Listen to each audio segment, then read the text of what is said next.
पवित्र परमेश्वर, पवित्र आत्मा पिता, पिता पुत्र परमेश्वर, प्रभु हम धन्यवाद करते हैं आज के दिन के लिए, आज के समय के लिए।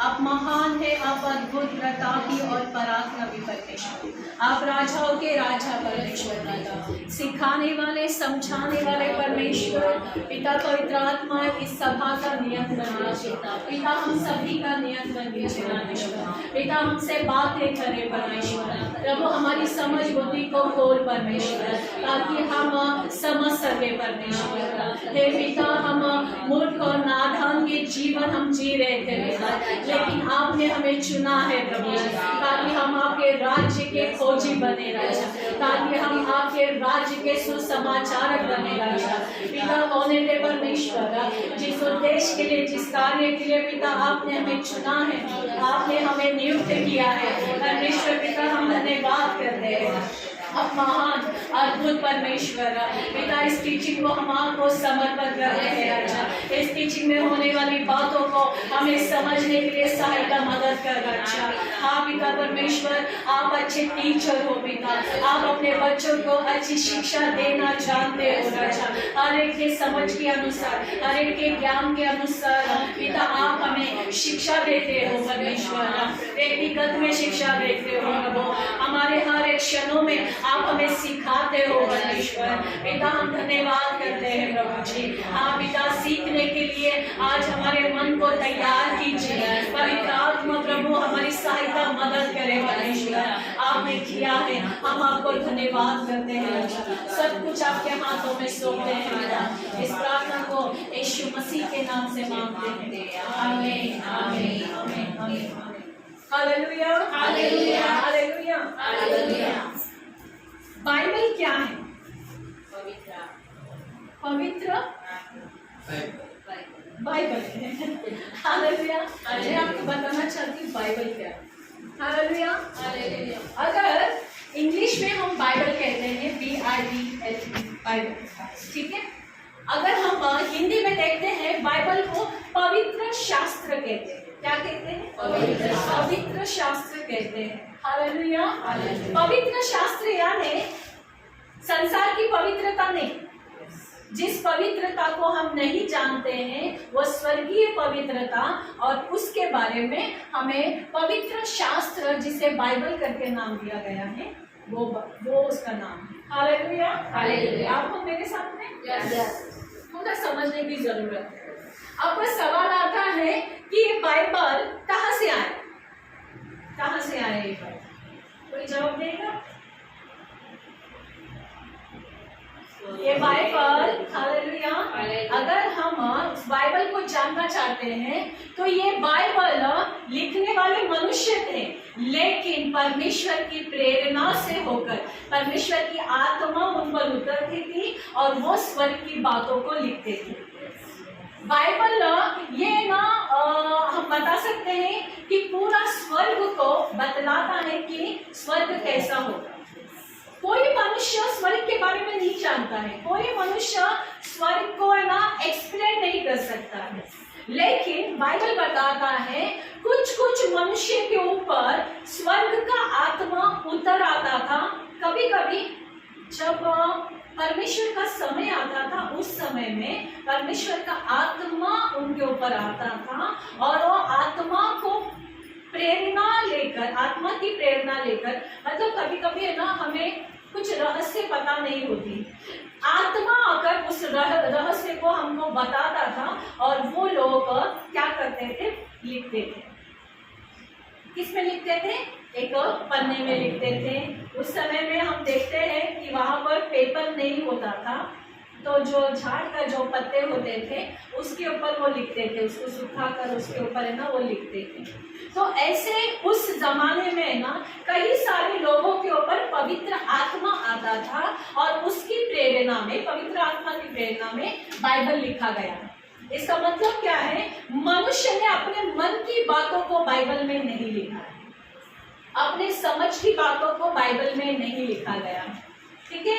अगर ये मनुष्य की तरफ से होता ना तो यहाँ पर हम उस कामों को नहीं देख सकते थे जो कामों को आज हम बाइबल में देखते हैं, ठीक है। अब किन किन मनुष्य ने बाइबल को लिखा है हम लोग को देखते हैं, ठीक है ना। अगर हम देखते हैं कि किन किन लोगों ने बाइबल को लिखा है, तो सबसे पहले हम देखते हैं कि राजाओं के ऊपर परमेश्वर का आत्मा आता था उस समय। दाऊद राजा, ठीक है, ऐसे ना दाऊद राजा भी भजन संहिता बहुत सारी किताबों को लिखा है। राजाओं के ऊपर परमेश्वर का आत्मा आता था और फिर वो लिखता था, ठीक है। और फिर हम लोग देखते हैं मछुआरे को मच्छी पकड़ने वाले इंसानों के ऊपर परमेश्वर का आत्मा आता था। पतरस मच्छी पकड़ने वाले, ठीक है ना। और बहुत सारे लोग जो ना मच्छी पकड़ने वाले थे, ठीक है।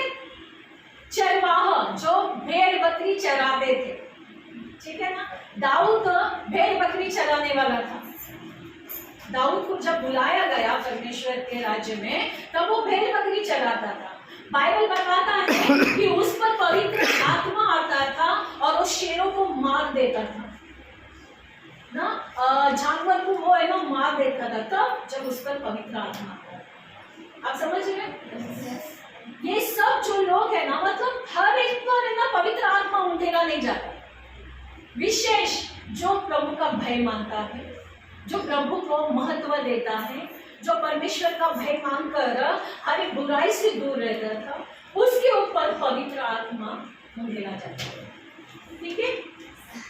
राजाओं के ऊपर उतारा जाता था, चरवाहों के ऊपर, साधारण मनुष्य के ऊपर भी उतारा जाता था पवित्र आत्मा, ठीक है। स्त्रियों के ऊपर, याजकों के ऊपर ना परमेश्वर का आत्मा उतरता था। एस्तर की किताब, हालेलुया, हम देखते हैं रूत की किताब, हम देखते हैं ना कई सारे ना चरवाहों ने किताब को लिखा है, बाइबल में हम देखते हैं, ठीक है। तो बाइबल ये है ना, बाइबल इस दुनिया की बेसिक को बताता है, हमें ना इंफॉर्मेशन मतलब जानकारी देता है बाइबल का मतलब, और बिफोर मतलब हमारे से पहले की बातों को बाइबल हमें बताता है। हमको क्या पता है, अब मैं 40 साल की हूँ, तो 40 साल की दुनिया को मैं जानती हूँ। 40 साल के पहले की दुनिया कौन बताता है मुझे? बाइबल बताता है। कैसा था मेरे जन्म से पहला ये दुनिया, ये मुझे कौन बताता है? बाइबल बताता है। आप समझ रहे हैं? इसका मतलब क्या है? आपके पूर्वज जो भी विधियां करते थे या जो भी काम करते थे, हम उनसे पूछिए कि आप ये काम क्यों करते हैं, उन्हें पता नहीं है वो क्यों कर रहे होगा। जो भी पूजा कर रहे हैं, कुछ भी कर रहे हैं, उनको है ना उसका मतलब नहीं पता। लेकिन आज हम जो भी मसीह में करते हैं ना, हमें बाइबल उसका इंफॉर्मेशन देता है, बाइबल हमें जानकारी देता है। हम स्तुति आराधना क्यों करते हैं, हम वचन क्यों पढ़ते हैं, हम प्रार्थना क्यों करते हैं, हम लोगों को मसीह के बारे में क्यों बताते हैं, ये सारा इंफॉर्मेशन है ना हमको बाइबल में है। इसका मतलब क्या है? इनडायरेक्टली इंसान के पास अगर कोई भी सवाल है, उसका जवाब तुमको मिलेगा बाइबल। कोई भी सवाल आप लेकर आ जाओ, आपको जवाब मिलेगा बाइबल। आपके जीवन का कितना ही कठिन ऐसा सवाल होने दो कि मेरे जीवन में ऐसा क्यों होता है, उसका जवाब मिलेगा बाइबल में, क्योंकि इंफॉर्मेशन देता है बाइबल, जानकारी देता है बाइबल, ठीक है। अब बिफोर, ठीक है, और उसके बाद कि हम लोग है ना बाइबल में जीवित रहते हैं। पहले कैसे थे मालूम है क्या? जैसा हवा बहता था वैसे हम बहते थे, ठीक है ना। जैसा वातावरण बदलता था वैसे हम बदलते थे, लेकिन अब हम जीते हैं बाइबल में। आप समझ रहे? मैं बहुत मतलब मैं आपको बता दूं कि यीशु मसीह में आने से पहले मैं ना मेरे बुजुर्गों को देखकर चलती थी, मेरी माँ को, मेरे पिताजी को ना, उन लोग को देख के चलती थी और ना अच्छा लगता था, और उनको देख के उनके जैसे बातें करना ये मैं करती थी। लेकिन मैंने देखा कि मेरी मम्मी और मेरे पापा भी कई क्षेत्र में गलत है, लेकिन फिर भी उस गलती को मैं एक्सेप्ट करती थी। हाँ, ये दुनिया में चलना है तो ऐसी गलतियां करना चाहिए। लोगों को सबक सिखाना चाहिए। आप समझ रहे हैं? तो मैं ऐसी जिंदगी जी रही थी जो मुझे कई बार लोगों के सामने फेल करता था, कई बार लोगों के सामने पास बनाता था। अरे लक्ष्मी तो ग्रेट है, और फिर कई कई जगह पे लक्ष्मी एकदम बेकार है ना। इसका मतलब क्या है? मैं जिससे शिक्षा ले रही थी ना, या जिसको सुन रही थी, जिसको देख रही थी ना, वो गलत जगह था। मेरे जीवन को बना नहीं रहा था, कभी कभी गिरता जा रहा था। ठीक है ना। अब हम बाइबल में जीते हैं, इसका मतलब क्या पता है? हम हमेशा लोगों के लिए उदाहरण बनाते हैं, क्योंकि बाइबल है ना, हमको है ना, जब हम बाइबल में जीते हैं ना, हम कभी गिरेंगे नहीं। अगर हम बाइबल में जिएंगे, बाइबल में चलेंगे, बाइबल में उठेंगे, बाइबल में बोलेंगे, आप कभी चूकेंगे नहीं, कभी आपको लज्जित होना नहीं पड़ेगा, कभी आप शर्मिंदगी का जिंदगी जिएंगे। आप समझ रहे हैं? मैंने कभी भी ना, प्रभु में आने के बाद मुझे कभी भी शर्मिंदा महसूस नहीं हुआ, जी मैंने ऐसा किया, अरे मेरे से ये गलती हो गया। ये ना मेरे साथ में कभी नहीं हुआ। क्यों पता है? क्योंकि मैं बाइबल में जीना शुरुआत कर दिया। मैं किसको देख रही थी पता है? यीशु मसीह को देख रही थी बाइबल। ठीक है ना। और एक चीज को समझते हैं, अर्थ मतलब बाइबल ये किसके लिए दिया गया है? पृथ्वी के लिए। पृथ्वी में कौन रहता है? कौन रहता है? बोलो, मैं रहता हूँ। हालेलुया। मेरे लिए बाइबल बनाया गया। बाइबल में 3 मुख्य पात्र हैं, परमेश्वर, यीशु मसीह और पवित्र आत्मा। बाइबल में कौन है? पवित्र आत्मा। हाँ बोलिए, बाइबल में कौन है? परमेश्वर। हाँ, मतलब पूरा बाइबल किसके ऊपर है? परमेश्वर, यीशु मसीह, पवित्र आत्मा। आप बोल सकते हैं कि ये तीनों बाइबल के हीरो हैं। ठीक है ना। बस इन्हीं को हम जानते हैं, समझते हैं बाइबल। ठीक है ना। अब इस 3 पिता, पुत्र, पवित्र आत्मा, परमेश्वर, यीशु, पवित्र आत्मा। ठीक है ना। ये तीनों अलग अलग है। हालेलुया। ये तीनों अलग अलग है, इन तीनों का काम भी अलग अलग है। ठीक है। और बाइबल बताता है तीनों त्रिएक परमेश्वर है। क्या है? मतलब ये तीनों अलग अलग है, लेकिन तीनों भी एक ही परमेश्वर है। तीनों को हम अलग अलग बांट नहीं सकते। ओ बाबा, मैं तो पवित्र आत्मा का ही करता हूँ, कोई बोलता है मैं सिर्फ यीशु का ही करता हूँ, मैं सिर्फ परमेश्वर। बाबा ये दोनों इतना मुख्य नहीं, मैं तो सिर्फ परमेश्वर का ही आराधना करता हूँ। आप रॉन्ग हो जाओगे, आप गलत हो जाओगे। क्यों गलत होगे पता है? क्योंकि ये तीनों भी एक हैं। ये तीनों भी एक परमेश्वर है। हालेलुया। हालेलुया। ये तीनों भी एक है। हाँ, सबका कार्य अलग है। सबसे पहले अगर उत्पत्ति की किताब में हम देखते हैं, वहां पर परमेश्वर आगे आता है। समझ में? वहां पर परमेश्वर अब्राहम से बातें करता है। मतलब अब्राहम, परमेश्वर आगे है, यीशु मसीह और पवित्र आत्मा पीछे है। उत्पत्ति के पुस्तक में अगर शुरुआत में हम देखते हैं, वहां पर हमें परमेश्वर मिलता है। ये फैन बंद कर दो। स्टार्टिंग में अगर हम देखते हैं, दुनिया की शुरुआत में हम परमेश्वर से मुलाकात करते हैं। बस ये एक ही, वो रहने दो, खाली एक ही बंद करते हैं। हालेलुया। हालेलुया। अगर हम लोग देखते हैं स्टार्टिंग में, तो स्टार्टिंग में हमको परमेश्वर दिखता है, ये दोनों नहीं दिखते। लेकिन जब हम आगे बढ़ते हैं, परमेश्वर पीछे जाता है और यीशु मसीह हाईलाइट में आता है, आगे आता है। यीशु मसीह धरती पर आया, यूहन्ना 3:16। परमेश्वर ने क्या किया? जगत से इतना प्रेम किया, ये पृथ्वी,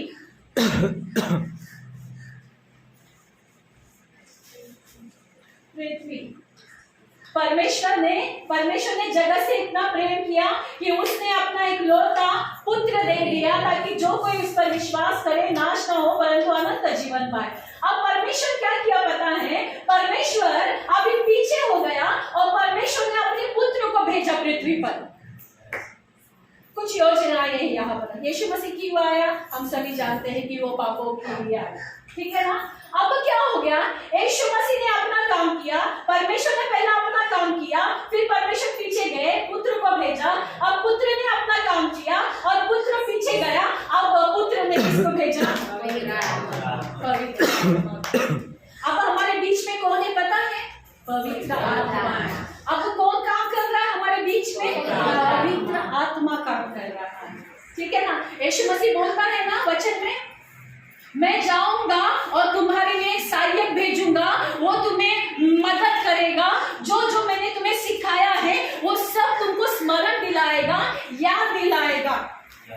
आप समझ रहे हैं? ये कौन सिखाता है हमको? पवित्र आत्मा। प्रार्थना करना कौन सिखाता है? पवित्र आत्मा। यीशु मसीह को वचन को समझना कौन सिखाता है? पवित्र आत्मा। पवित्र आत्मा। आराधना कर रहे हैं सिस्टर, कौन सिखाता है? पवित्र आत्मा। लोगों से पहले ना अच्छा बात नहीं करने को होता था, गुस्से से बात करते थे, लेकिन अब बातें करना सिखाता है। कौन सिखाता है? पवित्र आत्मा। पवित्र आत्मा। क्यों पता है? अब वो पवित्र आत्मा हमारे मध्य में है, ठीक है। अब परमेश्वर हमको नहीं दिखता है, यीशु मसीह हमको नहीं दिखता है, पवित्र आत्मा भी हमें नहीं दिखता है, लेकिन ये कैसे है पता है दिखने में? कोई बताएगा कैसे रहेंगे दिखने में? कैसे है पता है? हमारे जैसे। क्योंकि बाइबल क्या बताता है? परमेश्वर ने जब ये तय किया कि चलो मनुष्य को बनाएंगे, तो मनुष्य को कैसे बनाया पता है? अपने स्वरूप में बनाया। इसका मतलब क्या है? जब परमेश्वर ने सोचा कि मैं मनुष्य को कैसे बनाऊं, आप भी सोचते हो ना मैं घर कैसे बनाऊं, तो पहला माइंड सेट कर देगा ना, हाँ मेरा घर ऐसा होगा वैसा होगा। ऐसे ही जब परमेश्वर ने मनुष्य को बनाने के लिए जब सोचा ना, तो उसने अपने आप को देखा। सिस्टर कैसे बोल सकते हो सिस्टर कि परमेश्वर हमारे जैसे है? देखिए ना बाइबल में वचन कहता है कि यशायाह की किताब में लिखा गया है कि उसने अपना दाहिना हाथ बढ़ाया, उसने अपना बायां हाथ बढ़ाया। इसका मतलब क्या है? आपके परमेश्वर को दोनों हाथ है। आपके परमेश्वर को वहां पर लिखा है कि वो धर्मियों पर नजर बनाए रखा है। इसका मतलब आपके परमेश्वर को आंख है, आपके परमेश्वर को पैर है, ठीक है ना। आपके परमेश्वर को है ना, भजन संहिता में देखोगे दिल भी है, उसको दर्द भी होता है। जब आप है ना उसको चोट पहुंचाते हैं ना, उसको दर्द भी होता है। तो आप बोलोगे सिस्टर ये सब मतलब हमारे जैसा है? हाँ, आपके जैसा ही है। जैसे आप हो ना वैसे ही आप यीशु मसीह को, परमेश्वर को देखो, ठीक है ना। हालेलुया। समझते हो? ज्यादातर स्टडी में ना सब लोग किताब को लेकर बैठते हैं, लेकिन मैं आपको समझा रही हूँ, थोड़ा सा फास्ट भी जा रही हूँ, ठीक है ना। अभी यहाँ पर हम लोग देखते हैं कि अगर हम परमेश्वर को समझना चाहते हैं ना, तो हम है ना अपना जो आपका हृदय है, आपकी आंखें हैं, प्रभु तू मेरी सुन, प्रभु तू देख यहाँ पर कितनी गंदगी है, कितनी बदबू है, पाप भयंकर है। आप परमेश्वर से ऐसे प्रार्थना कर सकते हैं। आप समझ रहे हैं? आपका परमेश्वर को है ना गंदगी भी है ना वो सूंघता है। आप समझते हो?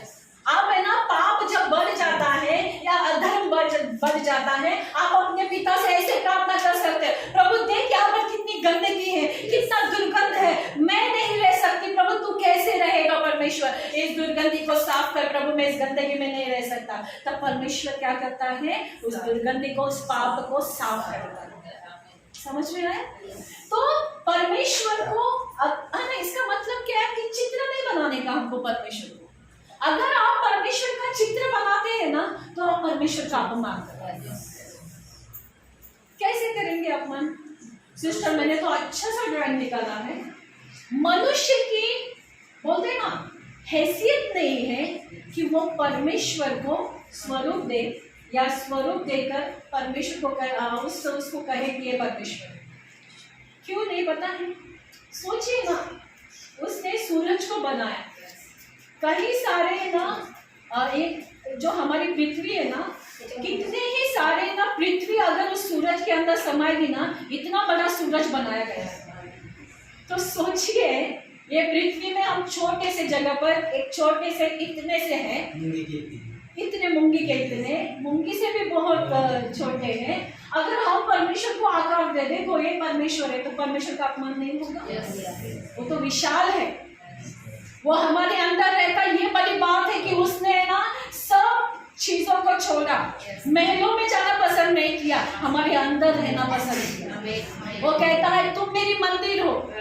इतना पवित्र, इतना सामर्थ्य, इतना विशाल परमेश्वर आज कहीं और नहीं हमारे अंदर है। तो हमको है ना, हमको परमेश्वर का, यीशु मसीह का, पवित्र आत्मा का चित्र बनाने का नहीं, वो पाप है। ठीक है ना? आपको समझ में आया? थोड़ा और शेर इधर लगा ये तो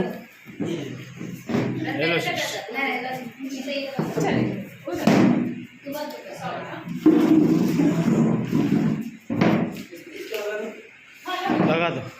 अच्छा हो जाए। हालेलुया।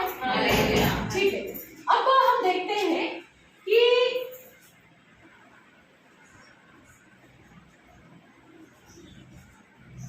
बाइबल में हमें क्या क्या मिलता है। ठीक है, बाइबल में अगर हम देखेंगे, बाइबल में हमें ये जानकारी मिलती है कि इस दुनिया की शुरुआत कैसे हुई, कैसे ये दुनिया शुरुआत हुई, और हम देखते हैं कि ये दुनिया का अंत भी कैसे होगा करके ना, ये भी बाइबल बता।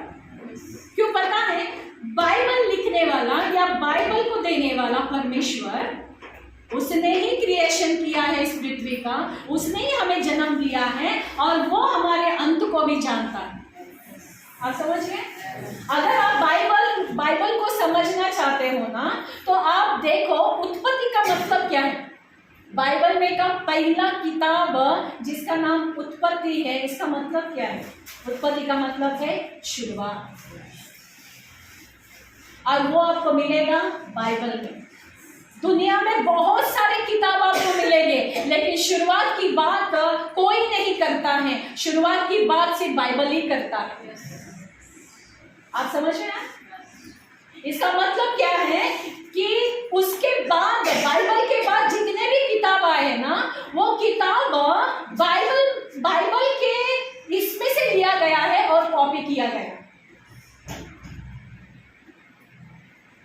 जितने भी किताब है ना, बाइबल में से लिया गया है और बाइबल से कॉपी किया गया है। ठीक है ना? कैसे सिस्टर? अगर हम कैलेंडर को देखते हैं, क्या डेट है अभी? 2022। मतलब हमको ये समझ है कि 2022 साल हो गया है दुनिया को। हमारा नॉलेज इतना ही है। ठीक है, लेकिन बाइबल हमें क्या बताता है पता है? 2022 से भी पहले ये कौन प्रमाण देता है पता है? बाइबल प्रमाण देता है कि दुनिया था। कौन बताता है? हमको सिर्फ 2022 का ही हमको पता है दुनिया के बारे में। 2022 साल हो गया है, ठीक है, यही हमको पता है। लेकिन 2022 साल के पहले के बारे में ये कौन बताता है? हमें बाइबल बताता है।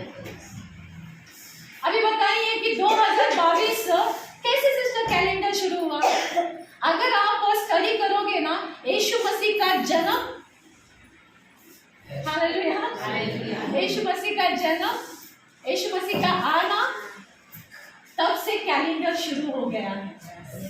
क्योंकि जब यीशु मसीह का जन्म हुआ तब लोगों की गिनती हुई इजराइल में, और उस समय से कैलेंडर शुरू हो गया। पता है, अगर हम लोग जिंदगी जी रहे ना 2022, ये यीशु मसीह का आने से लेकर अब तक का समय है। नहीं समझ लो? यीशु मसीह जन्म हुआ तब से लेकर अब तक का समय 2022 है। मतलब क्या मालूम है, उससे पहले का दिन गिना नहीं गया है बाइबल में, या सॉरी दुनिया में। आप समझ रहे हैं? लेकिन बाइबल यीशु मसीह के जन्म से पहले की बातों को भी बाइबल में हम देखते हैं। 700 साल पहले भविष्यवाणी हुई, यशाया नबी ने किया था कि एक कुंवारी से पुत्र जन्मने वाला है, यशाया। फिर उसके बाद में और उत्पत्ति कहा, तो उसका गिनती नहीं है, तब से ये पृथ्वी है। ठीक है, अब ये पृथ्वी कब तक चलेगा ना, ये भी आपको बाइबल में मिलेगा।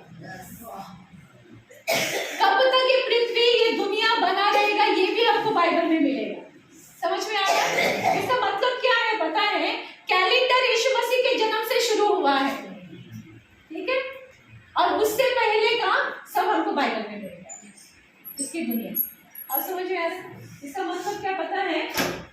इस दुनिया के पास है ना दिन गिनने की भी है ना योग्यता नहीं है, लेकिन यीशु मसीह के आने के बाद से दिन गिना गया है। देखो कैलेंडर में लिखा होगा ईसा पूर्व करके लिखा होगा बाइबल, असल इसमें कैलेंडर में। मतलब ईसा मतलब कौन? यीशु मसीह। मुझे ये बात नहीं पता था, मुझे सन करके पता था, लेकिन मुझे ईसा पूर्व मतलब ईसा के जन्म से पहले की बातों को बताता है कैलेंडर। ठीक है, आपको समझ में आ रहा है? मौसी पानी क्या है?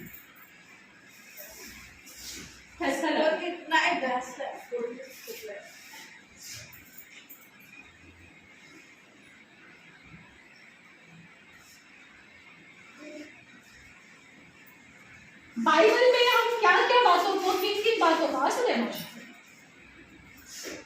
बाइबल में हम क्या क्या हम लोग देखते हैं ना, सबसे पहले इन बातों को समझते हैं। बाइबल में हम है ना परमेश्वर की ओर से आई हुई आज्ञाओं को देखते हैं। दुनिया किसने बनाया? दुनिया किसने बनाया? नींव कौन डाला है? परमेश्वर ने नींव डाला है, और परमेश्वर के नींव पर ही पृथ्वी खड़ा है। ठीक है ना? तो परमेश्वर का ही आज्ञा चलेगा ना दुनिया में, दूसरा किसी का आज्ञा चलेगा? नहीं चलेगा। तो परमेश्वर ने बाइबल में या दुनिया में आज्ञा लेकर आया। ठीक है ना? हम लोग देखते हैं बाइबल में आज्ञा, दुनिया में आज्ञा आया है, भविष्यवाणी आया है, परमेश्वर की मर्जी आया है, परमेश्वर का वाचा आया है, परमेश्वर का आशीर्वाद आया है। ये सब है ना हमको बाइबल से मिलता है इस दुनिया के लिए। ठीक है ना? ये बाइबल हमें बताता है कि परमेश्वर ने व्यवस्था दिया है, परमेश्वर ने हमसे वाचा किया है, परमेश्वर ने हमें छुटकारा दिया है, परमेश्वर ने हमें बचाया है, परमेश्वर हमें रक्षा करता है, परमेश्वर हमें संभालता है, परमेश्वर की इच्छा क्या है, ये सब बातें हमें ना बाइबल में मिलता है। क्या क्या मिलता है? ये सारी बातें हमें बाइबल में मिलता है। इसका मतलब क्या है? हमारा जो भी सवाल है, हमें परमेश्वर कहता है ये मेरा बाइबल है, ये मेरी किताब है, ये मैं तुम्हें देता हूँ, इसमें तुम्हें सब कुछ मिलेगा,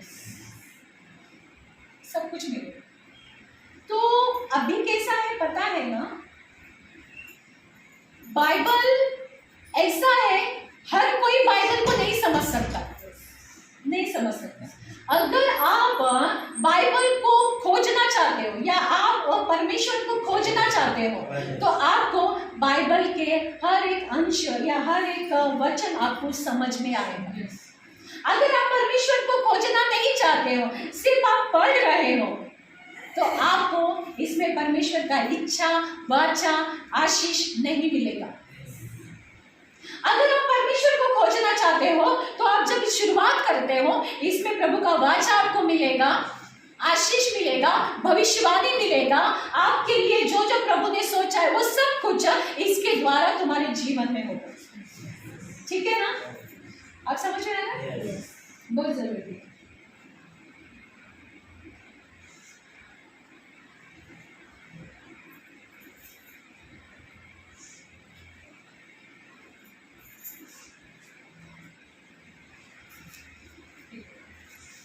थोड़ी बातों को समझते हैं। ठीक है, हाँ, अभी मैं आपको यही बता रही थी, जो बस ध्यान से सुनेगा। असुदे ये जो काल हम जी रहे, जैसे जैसे हम देखते हैं उत्पत्ति से लेकर अब तक के समय के ना वक्त को युग करके नाम दिया गया है, ठीक है ना। अगर हम देखते हैं बाइबल में हमने कई बार सुना है ये अनुग्रह का समय है, ये अनुग्रह का समय है। मतलब ये समय कौन सा है? यीशु मसीह का समय है, जो अनुग्रह का समय है। इसका मतलब क्या है? क्षमा का समय है, उद्धार का समय है ना। तो यहाँ पर हम लोग देखते हैं कि पृथ्वी की शुरुआत से, इस दुनिया की शुरुआत से 5 युग हो चुके हैं। 5 युग पृथ्वी की शुरुआत से 5 युग हो चुके। इसको हम समझेंगे कि हम कौन से युग में हैं, ठीक है ना। अगर उत्पत्ति के युग को अगर हम लोग देखेंगे, उत्पत्ति में कौन था? आदम हवा था। आपको समझ में आ रहा है?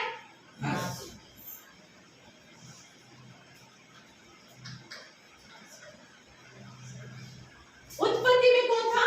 आदम हवा था। उससे ना परमेश्वर मिला करता था, परमेश्वर उससे बातें करता था, और वो कैसा था पता है? उस युग को मासूम युग कहते हैं। क्या कहते हैं? मासूम थे उन लोग, मासूम युग। और युग कैसा था? जब यीशु परमेश्वर ने जब दुनिया को बनाया, पहला स्त्री पहला पुरुष को जब परमेश्वर ने पैदा किया, जन्म दिया, तो उस युग को बाइबल बताता है वो मासूम युग था।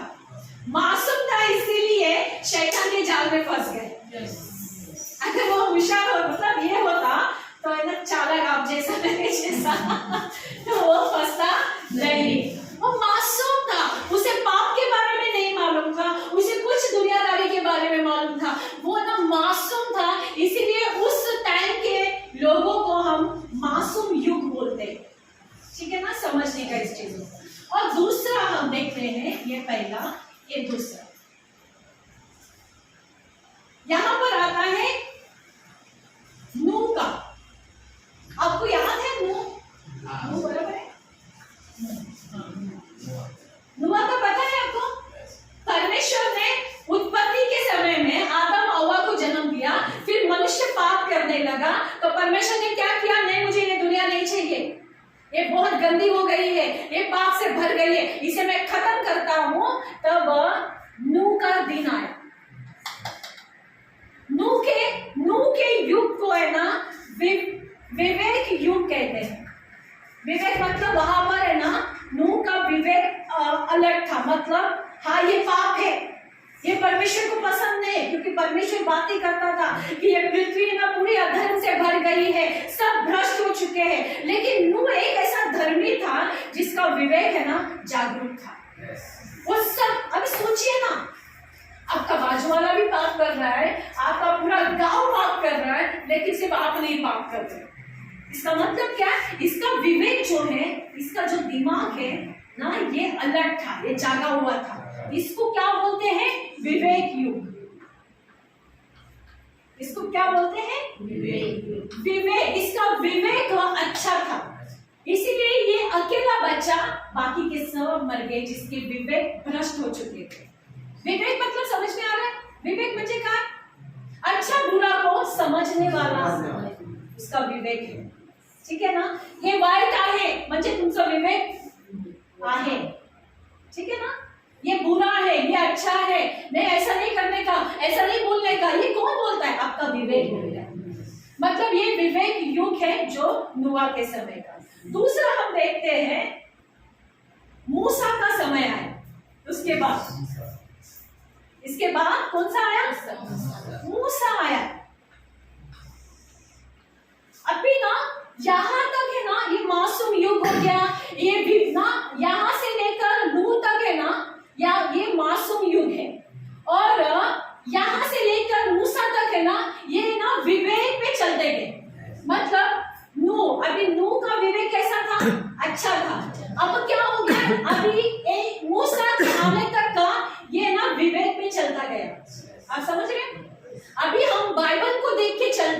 लेकिन उस समय है ना मासूम लोग थे, परमेश्वर को मासूमियत से देखते थे। उसके बाद नूह के समय मतलब दुनिया खत्म होने के बाद जो पीढ़ी आई ना, उनका पूरा है ना विवेक पे वो चलते थे। उनके पास अभी बाइबल नहीं आया, उनके पास बाइबल नहीं आया। ओहो, नूह जो बोलता था ना ये गलत है ये सही है, मतलब विवेक काम कर रहा था वहां। आप समझ रहे, पूरा दुनिया खत्म, सिर्फ नूह का विवेक पूरा है ना मूसा के आने तक का चलाता गया। आप समझ रहे, नूह का जो विवेक है ये मूसा के आने तक का वो दुनिया को चलाता गया विवेक के द्वारा। मतलब वो पूरा युग है ना, वो पूरा युग ना नूह के विवेक के द्वारा चलता गया। ठीक है, अब आता है यहाँ पर मूसा। मूसा को क्या दिया परमेश्वर ने? हालेलुया, व्यवस्था, वाचा, वाचा का संदूक दिया ना, 10 आज्ञा किसको दिया? मूसा को दिया। अब उत्पत्ति से लेकर नूह तक मासूम युग कहलाता है, नूह से लेकर मूसा तक विवेक युग कहलाता है, अब मूसा से लेकर आगे व्यवस्था का युग कहलाता है, वाचा का युग कहलाता है। इसका मतलब अब हम देखते हैं कि यहाँ से लोग यहाँ तक ना मासूम थे, यहाँ से लेकर यहाँ तक लोग विवेक में चलते थे, अब यहाँ से यहाँ पर आने वाले लोग वाचा में चल रहे थे। वाचा, कौन सा वाचा? व्यभिचार न करना, मुझे छोड़कर किसी को ईश्वर न बनाना, 10 आज्ञा है ना आपके पास में, चोरी न करना, माता पिता की आज्ञा मानना, है ना, अपने व्यभिचार न करना, लालच न करना, झूठी साक्षी न देना, ये जो 10 आज्ञाएं थी, ये 10 आज्ञाएं मूसा को परमेश्वर ने दी। अब सारी दुनिया को कैसे चलना है पता है? मूसा की व्यवस्था के द्वारा। क्यों? क्योंकि ये दुनिया किसका है? परमेश्वर। ये दुनिया किसका है? परमेश्वर। अगर परमेश्वर के इसके अनुसार वो नहीं चलता, वो दुनिया में नहीं रहेगा, कानून उसका ही चलेगा। हालेलुया। आपके घर में आपका कानून नहीं चलेगा, बाजू वाले का कानून चलेगा तो चलेगा? नहीं चलेगा, नहीं चलेगा। ये तो गलती है, हमको समझ में आता है। मेरे घर में उसकी मर्जी क्यों चले? तो परमेश्वर भी बोलते हैं कि मेरी दुनिया में शैतान की मर्जी क्यों चले? मेरी वाचा है, मेरे नियम है, मूसा इस व्यवस्था के अनुसार सारे लोगों को चलना है, सारी दुनिया को चलना है। जो इस व्यवस्था में चलेंगे वही जिंदा रहेंगे, उनकी पीढ़ी ही इस पे बनी रहेगी, बाकी लोग नष्ट हो जाएंगे।